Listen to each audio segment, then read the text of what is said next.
widening confrontation involving Iran, Israel, and the United States has entered a far more volatile and dangerous phase, marked by new actors, expanded battle zones, and a growing risk of direct confrontation around highly sensitive nuclear-linked sites.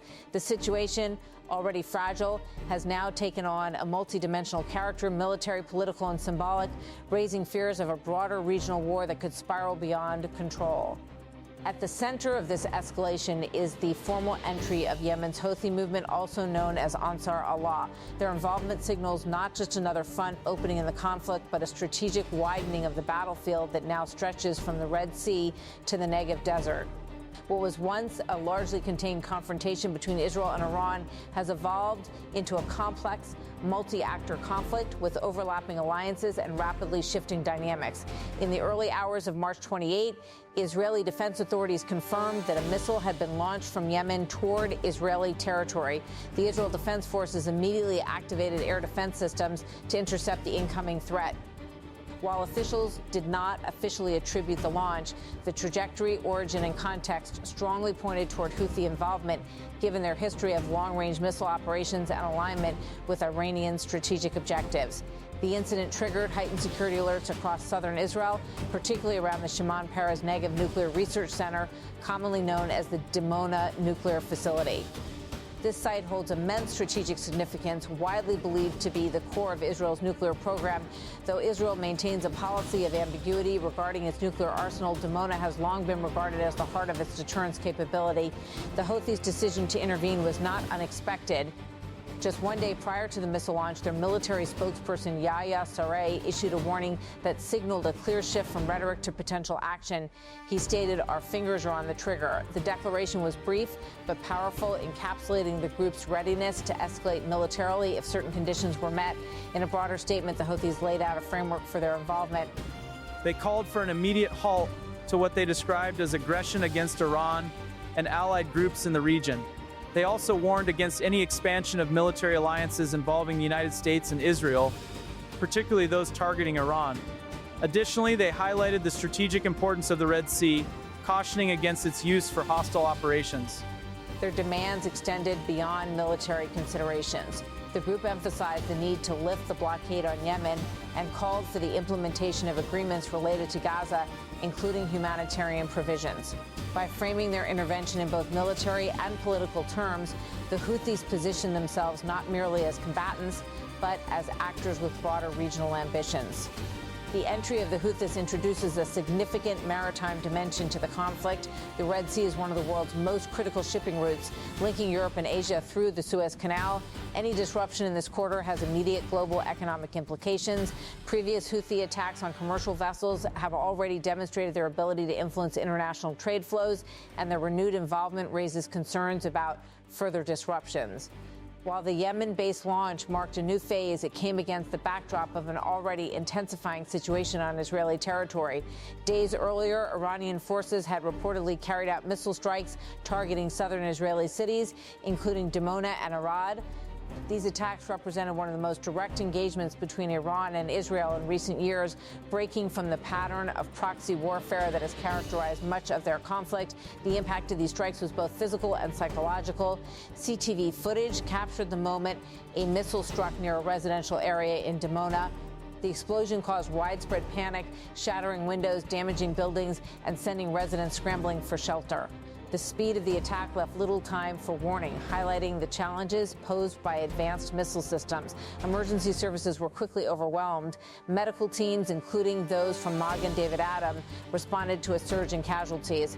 Injuries range from minor wounds to severe trauma, with many victims suffering from shrapnel injuries or injuries sustained during hurried evacuations. Among the injured were children, underscoring the civilian toll of the escalating conflict. Hospitals in southern Israel, particularly Soroka Medical Center, faced immense pressure as they treated a continuous stream of patients. Doctors described chaotic scenes in emergency rooms where medical staff worked tirelessly to stabilize the wounded. The situation highlighted the strain on healthcare infrastructure during sustained military escalation. Iran justified its strikes as retaliation for an earlier attack on its own nuclear infrastructure, specifically the Natanz enrichment facility. Iranian state media alleged that the attack on Natanz involved cooperation between the United States and Israel, a claim that Israel has denied. Regardless of attribution, the exchange marked a dangerous precedent. Direct strikes linked to nuclear-associated sites. The symbolic weight of targeting areas near Dimona cannot be overstated. Established in 1958 with French assistance, the facility has been central to Israel's strategic posture for decades. While no official confirmation of nuclear weapons exists, international observers widely believe that Israel possesses such capabilities. Striking near this site sends a powerful message signaling both intent and capability. Despite the proximity of the strikes, international monitoring bodies reported no immediate damage to the nuclear facility. The International Atomic Energy Agency confirmed that there were no signs of structural compromise or abnormal radiation levels. However, the absence of immediate damage does little to reduce long-term concerns. EIA Director General Rafael Grossi urged restraint, particularly in the vicinity of nuclear facilities. His warning reflects a broader international consensus that military actions near such sites carry disproportionate risks. Even a minor incident could lead to environmental contamination, long-term health consequences, and widespread panic. On the political front, Israeli leadership acknowledged the severity of the situation. Prime Minister Benjamin Netanyahu addressed the nation, describing the events as among the most difficult in the country's recent history. His remarks reflected both the immediate impact of the attacks and the broader strategic implications. Meanwhile, Iranian officials signaled a shift in tone. Parliamentary Speaker Mohammad Bagher Ghalibaf suggested that the strikes demonstrated a new phase in the conflict. He argued that the apparent failure of Israeli air defenses to intercept all incoming projectiles indicated vulnerabilities in systems previously considered highly reliable. This development has sparked debate about the effectiveness of missile defense technologies. Systems such as Iron Dome have been widely praised for their ability to intercept short-range threats. However, the scale, speed, and sophistication of recent attacks may be testing the limits of these systems, raising questions about their adaptability in a rapidly evolving threat environment. The international response has been marked by concern and caution.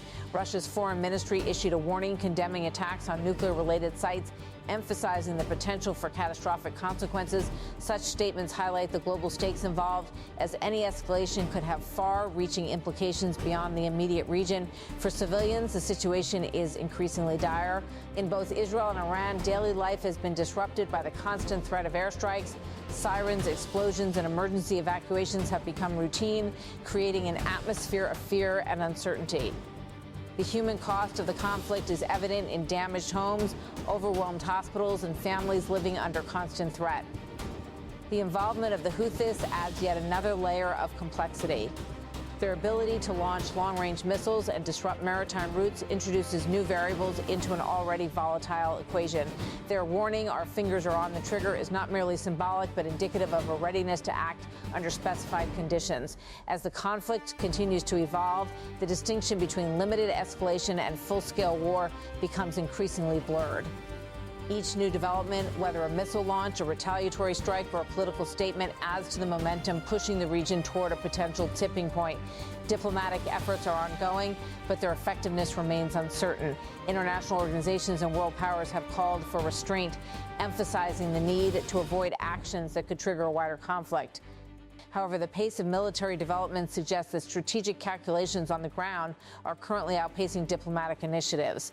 The coming days and weeks will be critical in determining the trajectory of this conflict. Decisions made by key actors, whether to escalate, retaliate, or seek de-escalation, will shape the future of the region. The stakes are exceptionally high, not only for those directly involved, but for the broader international community. At present, the situation stands at a precarious crossroads. The involvement of multiple state and non-state actors, the targeting of strategically sensitive sites, and the expansion of the conflict into new domains all contribute to an environment where miscalculation could have devastating consequences. What began as a series of isolated confrontations has now evolved into a complex and interconnected conflict. With each passing day, the margin for error narrows and the risks grow more profound. Whether the region steps back from the brink or moves closer to a wider war remains one of the most pressing questions facing the world today.